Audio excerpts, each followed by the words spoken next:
Diz a Escritura assim no Salmo 27: O Senhor é a minha luz e a minha salvação. De quem terei medo? O Senhor é a fortaleza da minha vida. A quem temerei? Quando malfeitores me sobrevêm para me destruir, meus opressores e inimigos, eles é que tropeçam e caem. Ainda que um exército se acampe contra mim, não se atemorizará o meu coração, e se estourar contra mim a guerra, ainda assim terei confiança. Uma coisa peço ao Senhor e a buscarei, que eu possa morar na casa do Senhor todos os dias da minha vida, para contemplar a beleza do Senhor e meditar no seu templo. Pois no dia da adversidade Ele me ocultará no seu abrigo, no interior do seu tabernáculo, me acolherá. Ele me porá no alto de uma rocha. Agora será exaltada a minha cabeça acima dos inimigos que me cercam. No seu tabernáculo oferecerei sacrifícios de júbilo, cantarei e salmodiarei ao Senhor. Ouve, Senhor, a minha voz, eu clamo, tem compaixão de mim e responde-me.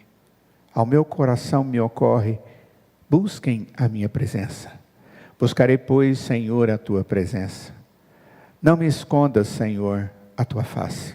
Não rejeites com ira o teu servo. Tu és o meu auxílio. Não me deixes, nem me abandones, ó Deus da minha salvação. Porque se o meu pai e a minha mãe me abandonarem, o Senhor me acolherá. Ensina-me, Senhor, o teu caminho e guia-me por vereda plana, por causa dos meus inimigos. Não me entregues à vontade dos meus adversários, pois contra mim se levantam falsos testemunhas e os que só respiram crueldade. Eu creio que verei a bondade do Senhor na terra dos viventes. Espere no Senhor, anime-se e fortifique-se o seu coração. Espere, pois, no Senhor. Oremos. Ó Deus, que porção linda da tua palavra.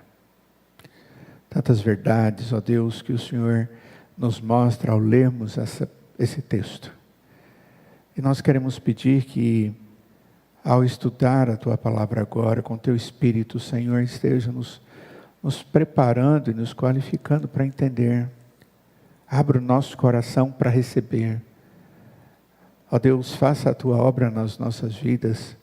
Acalma a nossa alma na tua presença, pois cremos em ti.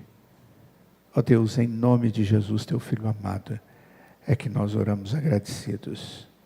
Amém. Queridos, esse é um dos salmos mais belos que a gente tem na Escritura. É difícil falar isso, porque os salmos, de uma maneira geral, têm uma beleza.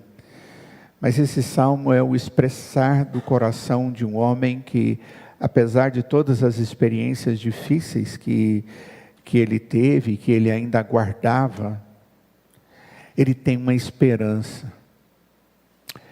E é uma esperança que não é simplesmente passiva, é alguma coisa que o motiva a viver e a enfrentar as dificuldades.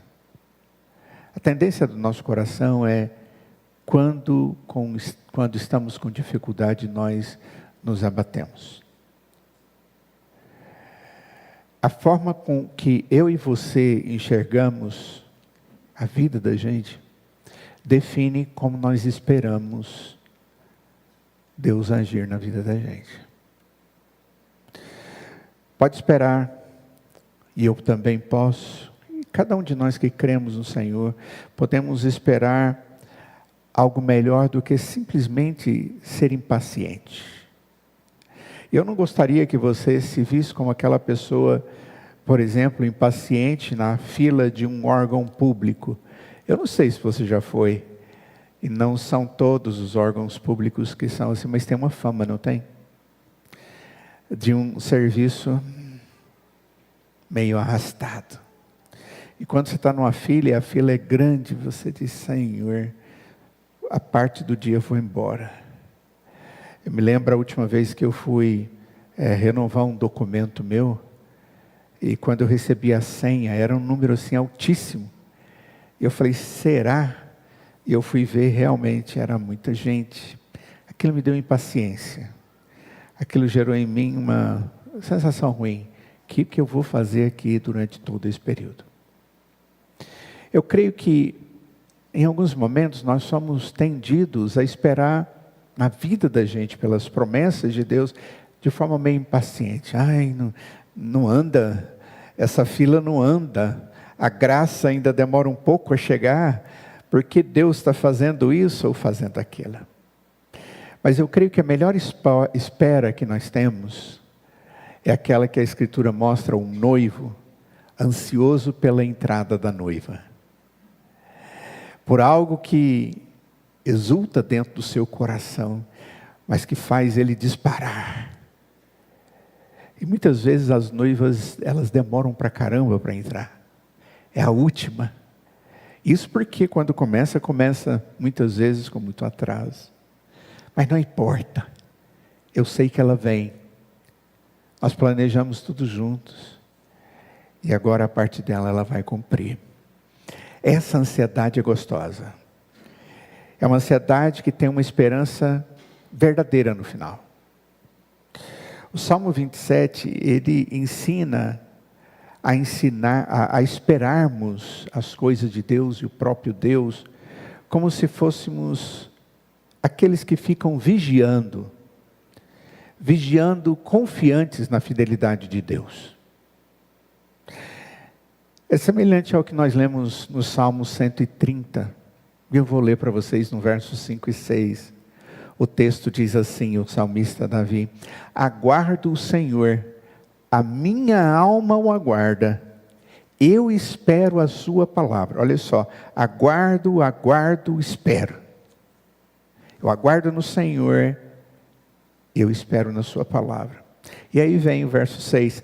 A minha alma anseia pelo Senhor, mais do que os guardas, os vigias, na outra tradução, anseiam pelo romper da manhã, se referindo àquele indivíduo que ficou na guarita durante o período da noite, protegendo alguma coisa, e ele tem que ficar ali atento, ele não pode dormir, mas ele tem que aguardar, e o que ele mais aguarda ali, é terminar o tempo dele. E o texto dá uma ideia de que o guarda, ele anseia pelo nascer do sol, pelo nascer da manhã, o romper da manhã. Isso é bem interessante, porque dá uma ideia de aquele que aguarda, vigiando todos os detalhes, para dizer, nossa, parece que é agora. Não, é agora que vai acontecer. A promessa de Deus vai se cumprir, mas ainda não. Ainda está demorando um pouco, mas vai acontecer. Ele vigia, ele aguarda.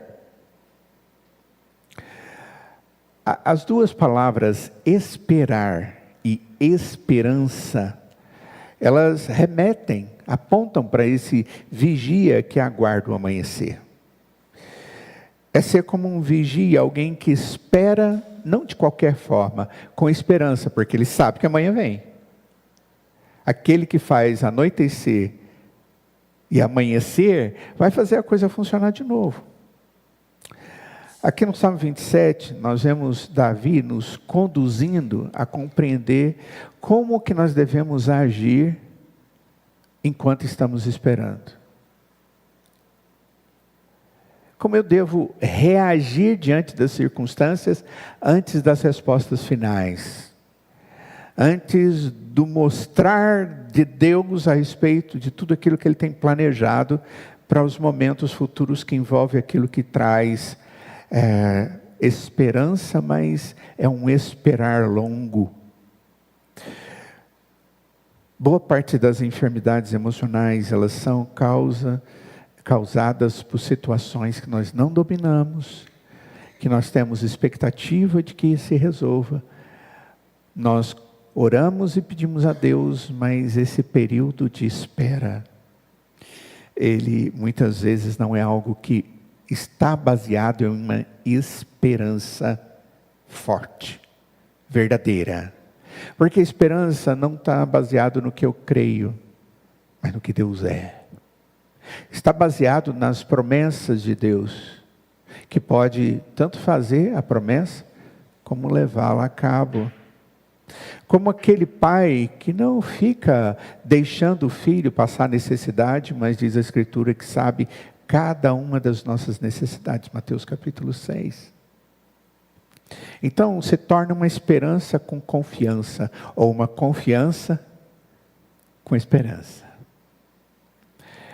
Algumas orientações que eu vejo aqui nesse texto, sobre como esperar, como aguardar. O nome que eu coloquei nesse sermão de hoje é o coração que confia enquanto espera. Ou seja, pode ser uma espera, mas eu não vou perder a esperança. Como é que isso acontece? Primeiro, a primeira coisa que eu vejo aqui no texto, e creio que vocês vão ver comigo agora, é: olhe para quem Deus é. Não quem você acha que Ele é, mas quem Deus é. Tenha foco. Não desvie os olhos. Nós podemos ver isso nos versos 1 a 3. O texto, ele diz: o Senhor é a minha luz. Opa, Deus é luz. O Senhor é a minha salvação. Hoje, para Ele é o Redentor. O Senhor é a fortaleza. São figuras. A quem temerei? Ninguém. Quando malfeitores vêm contra mim para me destruir, meus inimigos e opressores, Deus faz com que todos eles caiam, e tropecem e caiam. Até mesmo se vem um exército, ou seja, uma grande quantidade de pessoas contra mim, eu não vou me atemorizar. Eu não vou ter o meu coração atemorizado. Ainda assim eu terei, olha só a expressão, confiança. Uau, pastor, eu preciso entender isso para poder viver. Esperar é alguma coisa que pode consumir muita energia da gente. Pode dominar os meus pensamentos a ponto de eu não parar de pensar e atrapalhar a minha vida como um todo. Porque aquilo é algo que eu digo, atrapalha tudo. Nós temos características diferentes de um ser humano para outro. Mas também temos uma diferença de reação entre homens e mulheres. Tendência, não significa que sempre é assim.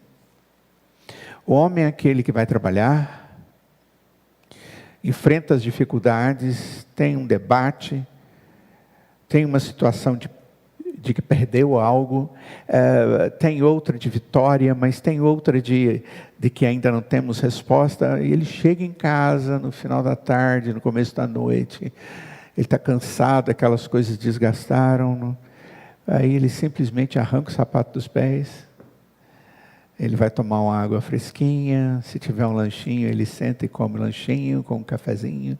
O mineiro é um pão de queijo com café. Esse é o máximo do descansado, ficar tranquilo. Sabe por que ele faz isso? Porque o homem, ele tem a tendência de dividir as coisas. Isso aqui é do trabalho, isso aqui foi de uma situação pessoal com esse funcionário, com esse companheiro de trabalho, ou não, isso é só funcional. Ele vê isso, ele vê aquilo, ele divide isso na mente e no coração dele. E quando ele chega em casa, ele fecha tudo isso, põe no lugar que amanhã ele vai pegar e vai voltar a desenvolver isso, a trabalhar as dificuldades. E aí ele está pronto para ver o futebol, ele está pronto para ver o jornal, ler o jornal, ele está pronto para uma intimidade com a esposa, ele está pronto para conviver com os filhos, ele está prontinho. Por quê? Porque a mente dele é assim. A mulher não. A mulher, se tiver todas aquelas coisas que eu falei de dificuldade na vida, e ela chegar em casa, ela leva tudo. Ela não consegue desligar todas as tomadas, porque na verdade é uma só. E ela não tem o liga-desliga. Então quando ela chega pilhada. Normalmente a mulher, ela precisa conversar, ela precisa falar sobre aquilo. Por quê? Por causa dessa característica. É defeito de fábrica? Isso não é defeito. É a boa criação de Deus que fez essa pessoa sensível assim. Mas acaba que ela fica mais tendida a um sofrimento alongado. Isso não quer dizer que não tenha homens assim. Só que diante da situação eu fico naquela coisa, está demorando. Por que está demorando? Será que Deus está querendo mostrar algo para mim? Será que é porque aquele dia eu pensei aquilo, fiz aquilo, deixei de fazer aquilo? O que eu fiz errado para estar demorando tanto? Essas perguntas, elas costumam surgir no processo de espera, enquanto eu estou esperando. Quando nós estamos nesse processo de espera, é muito comum nós ficarmos tão preocupados com coisas que conhecemos ou com coisas que temos. Lembre-se que a palavra esperar significa esperar por algo ou antecipar a chegada de algo. O que eu quero e o que eu estou aguardando. Como é que eu resolvo essa situação? A primeira coisa que o salmista Davi diz é que eu preciso focar. Foco. O indivíduo que é um workaholic, um doente por trabalho, entende que ele consegue resolver tudo, ele aumenta tudo, ele ganha tudo, ele tem que fazer, ele tem que exercitar o seu trabalho para tudo alcançar, ele foca em todas as suas atividades, ele gasta tempo com aquilo. Não estou falando desse foco, não. Eu estou falando de você focar em Deus. Porque em muitos momentos nós estamos focando nos problemas, nas dificuldades, e aquilo que eu espero se torna algo que eu entendo que eu é que vou resolver. Eu esqueço que tudo na minha vida é fruto da bondade e a graça de Deus, que tem propósito. E ao invés de eu colocar os meus olhos em cima de Deus, focar no Senhor, eu coloco em outras coisas, onde eu gero até mesmo dúvidas sobre aquilo que eu devo esperar. O meu e o seu conhecimento de Deus é que nos permite esperar nele. Eu sei quem Deus é, por isso eu espero. Muitas vezes as nossas ansiedades é porque eu falo que sei quem Deus é, mas eu não coloquei aquilo dentro da minha alma. E muitas vezes eu não sei quem Deus é. Eu só ouço alguém falar algumas coisas a respeito de Deus. Esperar, queridos, é escolher me concentrar no que sei sobre o Senhor. Ao invés de entrar em pânico com o que não sei sobre a minha vida. Lembre-se disso. Esperar para um cristão é, eu escolho botar toda a minha expectativa, a minha alegria, as possibilidades de resposta naquele que pode me dar. Eu coloco isso em Deus. Eu preciso conhecer a Deus. Quando você lê a Escritura, quando você está num momento como esse, onde a Escritura está sendo arrazoada, está sendo exposta, o que você está fazendo? Você está entrando dentro do seu coração, colocando ali o entendimento de quem é Deus, e essa é a sua fortaleza. Porque no momento da ansiedade eu tenho confiança, no momento da dificuldade eu tenho esperança, porque Deus é. O Deus que cuida de mim Ele tem uma identidade, Ele tem um caráter santo, Ele tem uma atitude bondosa, Ele é poderoso. E esse Deus que eu creio, Ele faz milagres. Ele muda as circunstâncias com um único ato dEle, seja ele positivo ou negativo. Eu tenho que esperar, mas eu tenho que olhar para quem me ajuda a esperar, a quem traz respostas e tranquilidade da alma enquanto espera. A autossuficiência do homem é um dos maiores problemas dele mesmo, porque ele vê tudo baseado na sua capacidade, e ela é super, hiper limitada. Lembre-se disso. Nós somos finitos, limitados e dependemos do Criador para existir e continuar existindo. Mas é uma espera paciente e intencional. Eu digo, quem é Deus. Senhor, abre o meu olho da alma, o meu entendimento, para que eu entenda quem o Senhor é. De repente você vai para o Salmo de número 27, o Senhor é a minha luz, a minha salvação, eu não vou ter medo de ninguém, o Senhor é a força da minha vida, de quem eu vou ter medo? Ele é a fortaleza, Ele é a luz, Ele é a salvação, e estas verdades têm que fazer diferença. Então, esperar envolve um caminhar em direção à confiança. Ir em direção àquele que é minha confiança. É focar em Deus. Então, cuidado com essas ideias que você encontra por aí sobre resolver problemas. Para que você possa ter uma esperança melhor. Eu vou te dizer, se focar é o homem, é o trabalho, é o seu potencial, é tudo aquilo que você conquista, vou te dizer, você vai ser um impaciente a vida inteira. Um sofredor. Você não vai ter paz na sua alma, porque você não vai tranquilizar-se, pacificar a sua alma com quem Deus é em você. O Senhor é a minha luz e a minha salvação. O Senhor é a fortaleza da minha vida. Essas metáforas, elas são extremamente importantes, essas figuras. A ideia de luz, o Senhor é a minha luz. A Bíblia, quando fala de escuridão, ela se associa à desordem, ao mal, à confusão. A escuridão normalmente está apontando para isso. E isso pode ser esmagador, opressor da minha vida.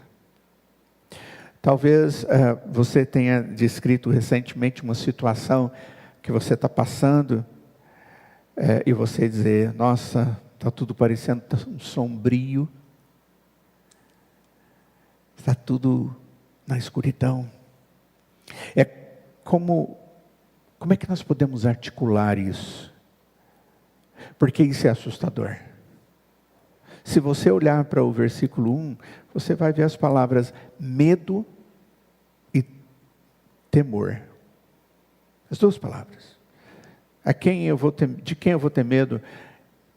De quem eu vou temer. Mas se você olhar para o que Davi diz no versículo 1, não é apenas que as circunstâncias são assustadoras, são as pessoas que são assustadoras. Olha para o texto, ele diz, quando malfeitores me sobrevêm, quando opressores me vêm, quando inimigos me vêm. Ele não está falando de coisas, ele está falando de pessoas. São pessoas que são assustadoras. Ele diz, de quem terei medo? A quem temerei? Os versos 2 e 3, eles vão enfatizar exatamente esse ponto, mais diretamente. Quando malfeitores me sobrevêm para destruir. Essa palavra destruir aqui, é uma palavra muito interessante, porque quando você vai para o hebraico, ele está falando, esses opressores vêm para me devorar, engolir vivo. Essa é a ideia. Esse indivíduo vai destruir quem eu sou. Essa é a intenção deles. É me tirar do caminho. Então, ele está descrevendo aqui uma expressão idiomática que a gente chama de idioma, ou de uma expressão usada comumente, que dá a ideia, tem alguém querendo me engolir. E parece que o seu problema se multiplica. No versículo 3, Davi descreve a oposição como se fosse um exército. E como a guerra, como se a guerra tivesse atingido a ele, surgido contra ele. São alguns depois se tornam um exército vindo contra mim. Você já percebeu que quando acontece alguma coisa, há uma tendência da gente ficar negativo. E aí acontece outra coisa e falou, ixi, a caixa foi aberta. E aí acontece outra coisa, não é possível, agora essa fase é difícil. Essa fase não tem vitória, essa fase é só de... aí o indivíduo dá uma fechada em você no trânsito e fala, mais uma coisa. E aí você deixa o pão cair no chão e ele cai, claro, com a manteiga para baixo. Você fala, tenho que jogar fora. E vai aí, vai lá. A ideia é que é uma coisa assustadora, me leva a achar que um exército vem contra mim, que tudo está contra mim. Deus, o Senhor me abandonou? Nós encontramos Davi falando isso na palavra. Qualquer situação difícil, ela pode criar uma situação desafiadora para que você continue aguardando diante do Deus que você conhece. Eu preciso entender isso. O que a gente está olhando aqui no texto é sobre esse momento contínuo na presença de Deus em meio à adversidade. É muito difícil quando a gente está convivendo num mundo onde você está esperando, por exemplo, uma vingança pessoal por causa do que as pessoas estão dizendo ou quando estão fazendo coisas más. E isso te atinge. Às vezes não te atinge diretamente, mas indiretamente. Por exemplo, uma liderança ruim me atinge. O país, quando tem uma liderança, seja ela em qualquer poder, inadequada, vai atingir a todos. Parece que uma decisão que só atingiu aquele caso, gera uma jurisprudência e atinge um bocado de coisa que vem atrás. Não é, doutor? E é difícil, não é?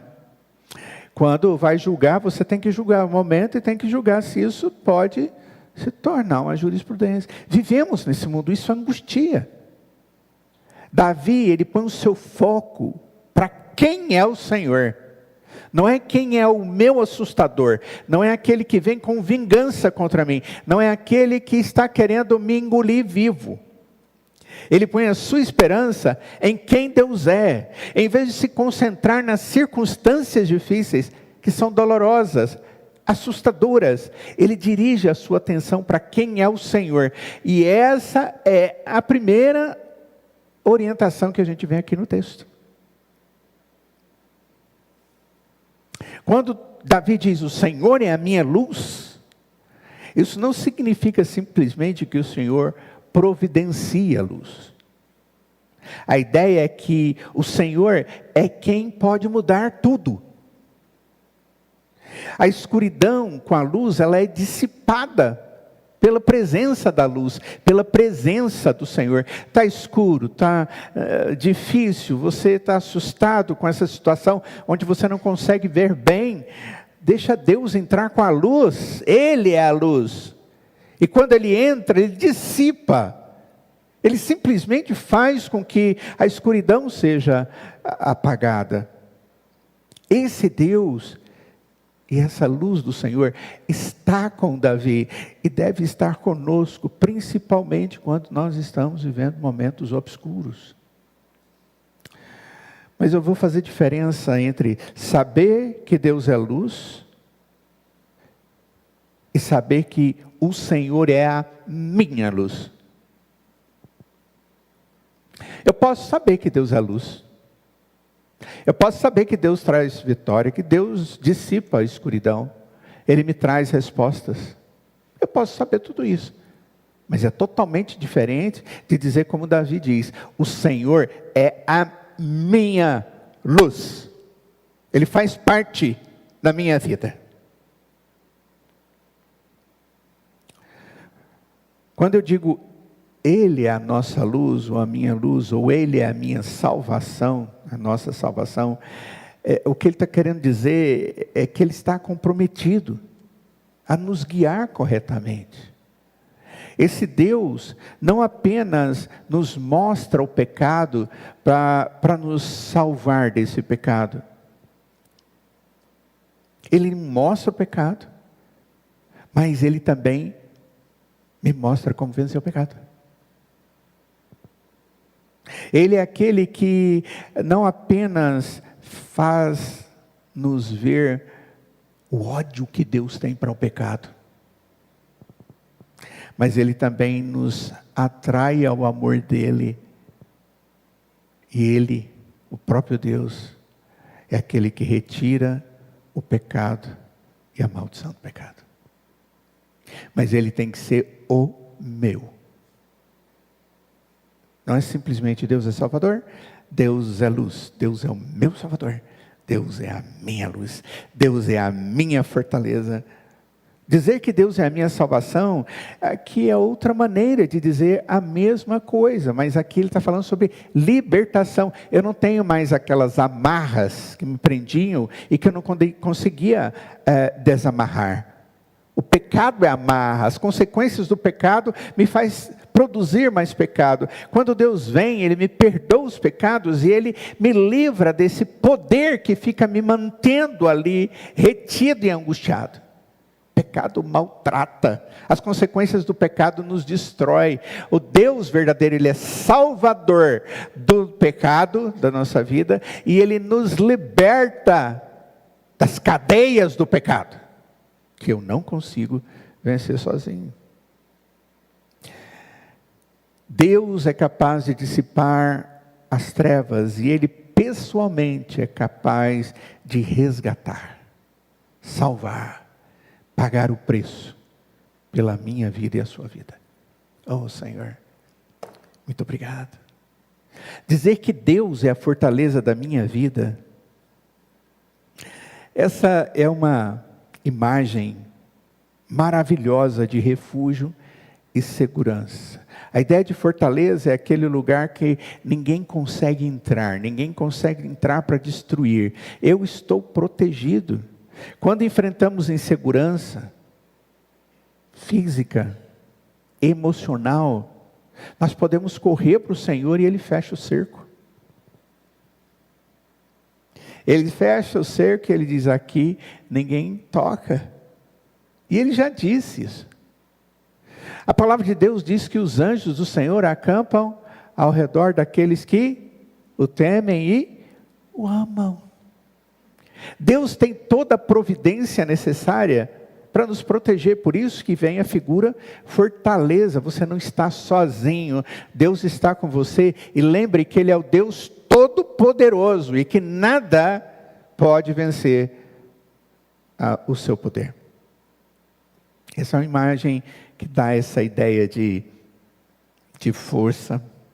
Então, quando nós lemos aqui no Salmo 23, nós focamos a nossa atenção na luz, salvação e fortaleza, mas o mais importante é quem dá tudo isso. O foco principal aqui é o Senhor. Então lembre disso. Às vezes eu estou tão preocupado com a escuridão, eu estou tão preocupado com a salvação, libertação das coisas que vêm contra mim, eu estou tão preocupado porque eu não tenho um lugar para onde vir me proteger, que eu esqueço de que o texto não está mostrando isso, está mostrando Deus, quem Ele é. Só porque Ele é, Ele faz essas coisas a nosso favor.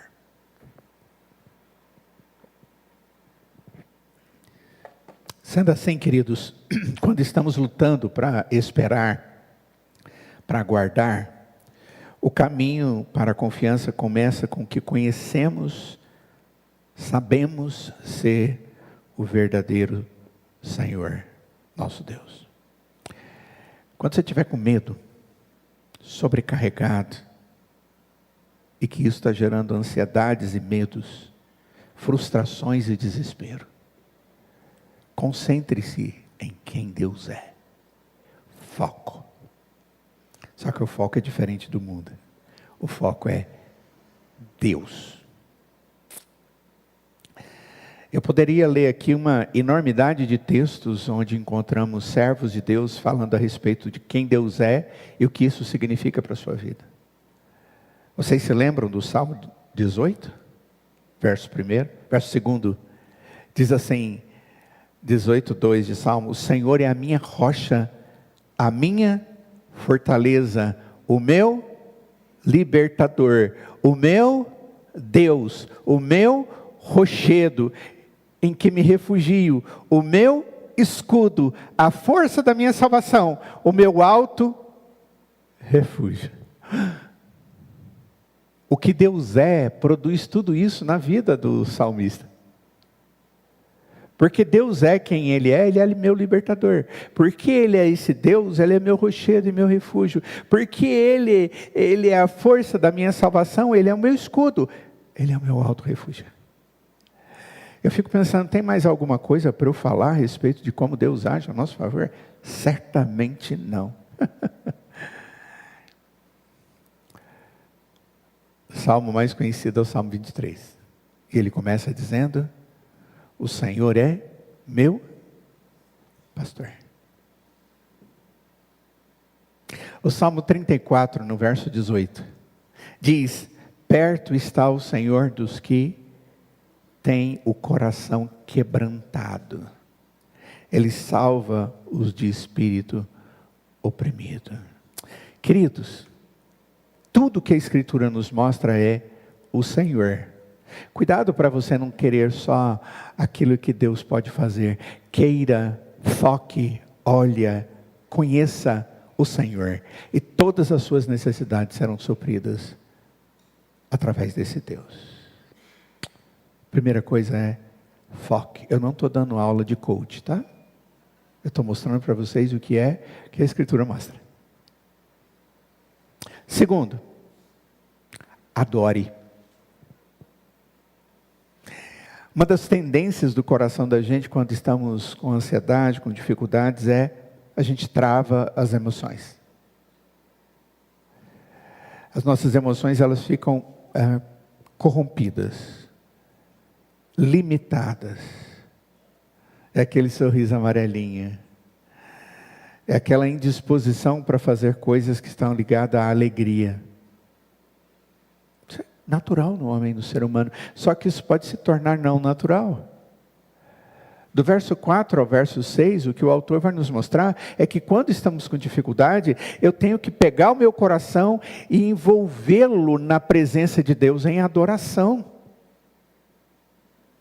Uma coisa peço ao Senhor, diz o salmista, e eu vou buscar, e a buscarei, que eu possa morar na casa do Senhor todos os dias da minha vida, para contemplar a beleza do Senhor e meditar no seu templo. Ele não está mudando de assunto, ele está dizendo: a primeira coisa, eu foco em quem Deus é, e por causa disso Ele cuida de mim, e eu foco em adorar a Deus. Porque nada é mais importante que isso. Eu não posso permitir que situação alguma gere em mim dúvida de quem Deus é e que possa tirar de mim a alegria de adorar o Deus que é meu Salvador. Nossa, é uma luta grande. Mas existe orientação e poder de Deus para me levar a fazer isso. Por isso o salmista diz: eu peço ao Senhor. Ele está dizendo: eu faço, mas eu peço. Eu peço para fazer. O que eu quero, Senhor, é todos os dias estar na Tua presença. A ideia de morar na casa do Senhor é: eu quero estar na intimidade do Senhor. Que dia, que hora? Todos os dias da minha vida. Não existe circunstâncias que me desligue do Senhor, que tire o meu coração do Senhor, que tire a minha intimidade com o Senhor, porque eu quero em qualquer circunstância contemplar a beleza do Senhor. Nossa, queridos, isso aqui não é brincadeira não, não é fácil, não é. Mas quando eu peço ao Senhor, eu peço com sinceridade: Senhor, agora diante dessas circunstâncias, coloca o meu coração no Senhor. O meu foco é entender quem é o Senhor, e agora o meu foco é te adorar, porque o Senhor não deixou de ser quem é, apesar das minhas dificuldades, e o Senhor é digno de toda a adoração. Eu quero estar na casa do Senhor para perceber toda a sua beleza, diz o texto. Parece que Deus está longe, e o texto, Davi está dizendo: ei, olha para a beleza de Deus. Sabe por quê? Verso 5, porque no dia da adversidade, Ele me ocultará no seu abrigo. Vai me proteger. No interior do seu tabernáculo, gente, o tabernáculo era o lugar de adoração a Deus, e ainda existia um lugar de comunhão direta com Deus, que só um sacerdote podia entrar ali, e ali era o santo dos santos. É como se ele estivesse dizendo: me coloque nesse lugar, o Senhor me acolhe, e põe no mais alto da rocha. De repente a gente pensa: o que é isso, o alto da rocha?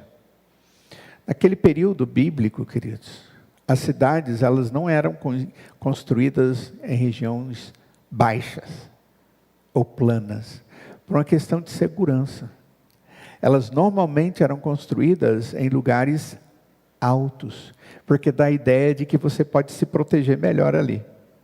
É mais difícil, e você contempla tudo que está ao seu redor, e você tem visão de tudo.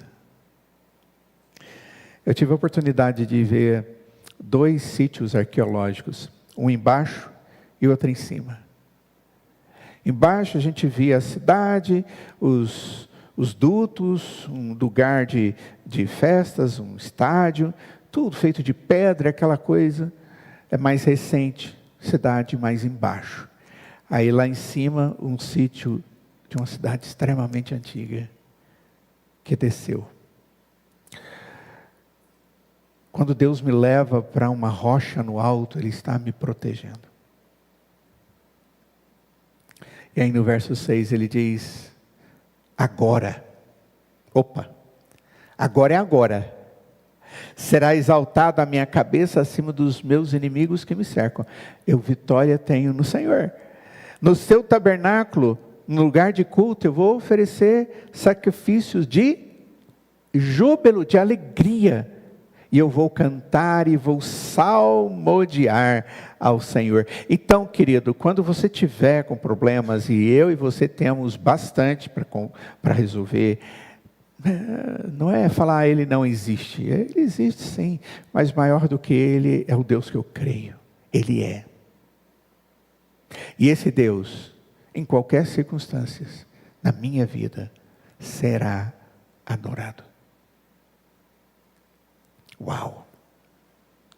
Maravilhoso isso. Então, o segundo passo é o pensamento intencional para o coração e adoração. O meu pensamento é o alvo. Puf, agora desce para o meu coração. Eu sinto e eu faço as minhas afeições me levar a adorar a Deus. Porque elas não foram afetadas pelas dificuldades a ponto de eu esquecer quem é Deus. Permita que a verdade de quem é o Senhor entre nos lugares mais profundos e emocionais da sua vida. Não estou sozinho. Essa semana teve uma notícia que foi colocada em muitos lugares na internet, de que um certo número bem grande de pastores foram perseguidos e presos na China. Vocês viram isso? Assustador. Essa é uma atitude para que as pessoas só estejam indo naquelas que são chamadas igrejas, que é ligada à instituição Estado. Ligados a ponto de ser tudo direcionado para eles. E aqueles que estavam querendo seguir a Escritura, expor a Escritura como ela é, não podiam, então eles foram presos. Você pode ter certeza que aqueles irmãos, dentro do lugar onde eles estão adorando a Deus. Esperar é emocionalmente desafiador. Às vezes nossos sentimentos são tão fortes, e às vezes começam a ser até irracionais, mas saber que eles não fazem sentido, simplesmente não ajuda. Eu e você, nós temos que ir em direção ao Deus de toda honra, toda glória e de todo louvor. Eu tenho que ocultar as emoções difíceis, ligados à espera na presença do Senhor. É isso que está sendo dito aí do verso 4 ao verso 6. Ele mostra o que é verdadeiramente importante e valioso na sua vida, na minha vida, que eu possa morar na casa do Senhor todos os dias da minha vida. E assim contemplar a beleza do Senhor e meditar no seu templo. Tem duas palavras aqui nesse verso 4 que são fantásticas. A palavra beleza e a palavra meditar, que pode ser traduzida também como considerar, refletir. A palavra beleza é uma palavra hebraica que está ligada à ideia de favor, graciosidade, prazer. É aquele que eu busco e ali tem prazer. É algo prazeroso e bom. Deus é algo belo. Deus é prazeroso de ver. A gente gosta de ver o belo. A gente gosta de estar num lugar bem arrumadinho, bonitinho. Quando a gente vai preparar o jantar dos casais, e a gente põe, e a gente mexe, e põe uma florzinha, ela tem que estar virada assim, o paninho assado, o garfo do lado certo e tudo muito limpinho, e olha de novo, tchum, tchum, tchum, e lava, e tchum, tchum. Gente, por que tudo aquilo? Porque a gente gosta de estar num lugar onde tudo está belo, isso nos atrai, né, Karine? Atrai.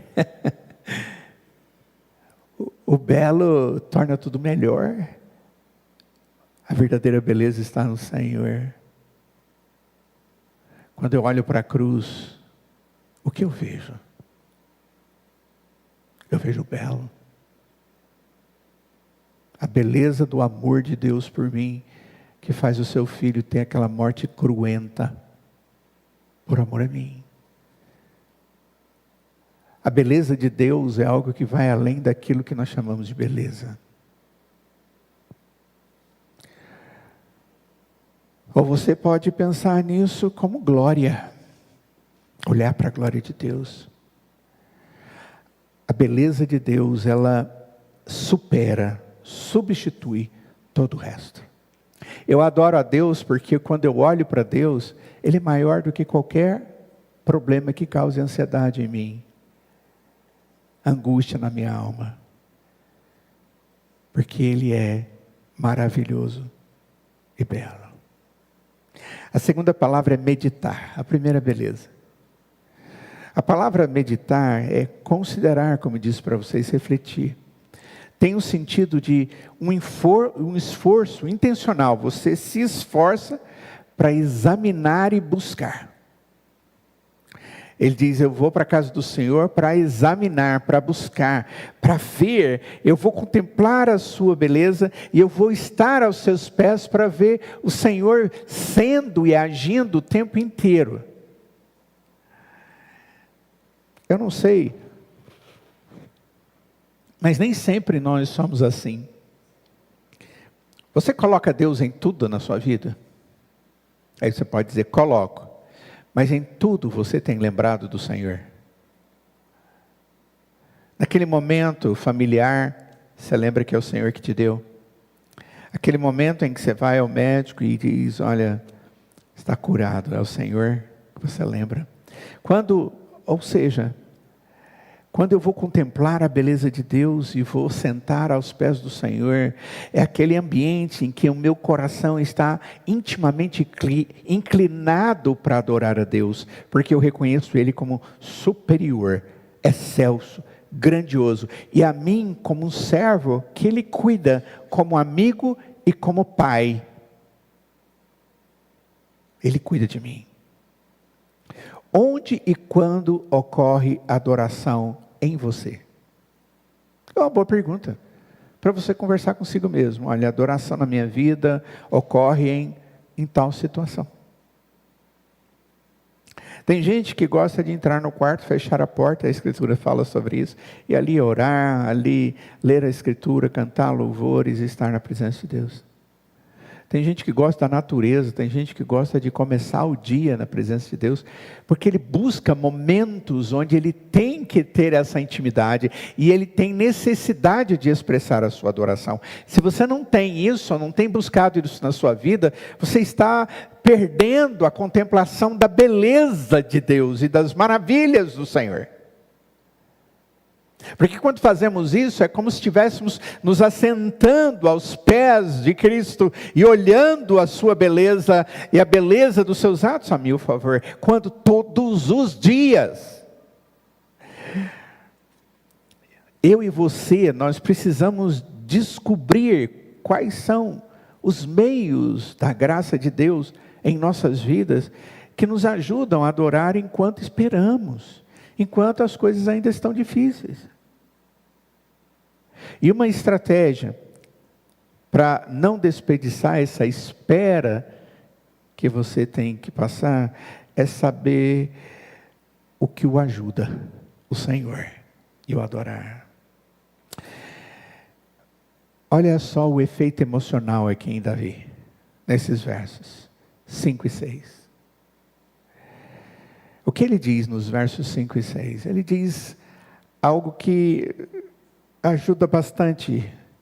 Olha, pois no dia da adversidade, no dia ruim, o dia da adversidade é aquele dia que parece tudo errado. Lembra que falei agora mesmo? Ele me ocultará no seu abrigo, no interior do seu tabernáculo, me acolherá, ele me porá no alto de uma rocha. Ele está confortado e contente no dia da adversidade. Eu sou um péssimo cantor. Eu não me aventuro a pegar o microfone num karaokê e cantar. Você faz isso? Já fez? Sai tudo errado. Eu não dou conta. Minha voz é uma taquara rachada cantando. Então não tem jeito. Mas nada é melhor para mim e me traz mais alegria do que música. Eu gosto muito de música. Eu não sei cantar e não toco nenhum instrumento. Tentei cantar e tentei aprender instrumento, mas não deu certo. Contudo, nada me conduz mais na adoração e foco em Deus do que quando eu estou ouvindo músicas de adoração. Parece que Deus usa tudo isso e prepara a minha alma para eu estar na presença dEle. Quando estou lutando para esperar o Senhor, essas músicas são particularmente úteis na minha vida. E elas, na verdade, têm essa proposta. Essa é uma das maneiras que eu uso para ter comunhão com Deus. Para iniciar, para terminar, para cantar junto e ninguém está me ouvindo, só o Senhor e Ele é misericordioso. Isso aqui não é um conceito que Davi está trazendo do Velho Testamento. Não. O que o escritor de Hebreus nos mostra e nos instrui como cristãos, que estão enfrentando ameaças preocupantes no futuro, a olhar para Jesus.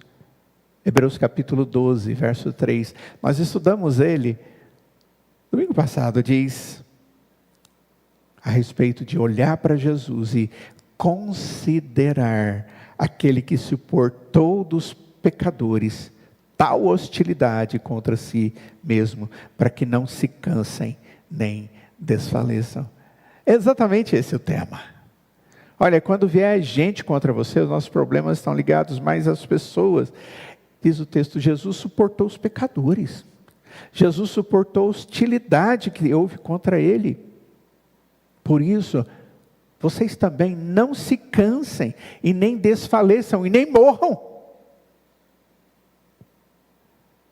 Você está esperando? Então olhe para ver como você está se movendo em direção à confiança. Presta atenção. Concentre a sua atenção no caráter de Deus, quem Deus é. E diante dele, contemplando a sua glória, o adore. Deus tenha misericórdia e nos ajude a fazer isso. Na próxima semana, eu vou continuar nesse texto, mostrando mais duas coisas que nós devemos fazer e que o texto nos mostra no tempo da adversidade. Hoje o que nós vimos é que na adversidade, a melhor coisa que temos para fazer é olhar para Deus. Foque no Senhor. Não foque na sua força, não foque na sua habilidade, foque no Senhor. O Senhor é aquele que traz luz. Você consegue ver Jesus Cristo nesse texto? Olha para o texto. O texto diz: Jesus, o Senhor é a luz que vem me iluminar, é a luz.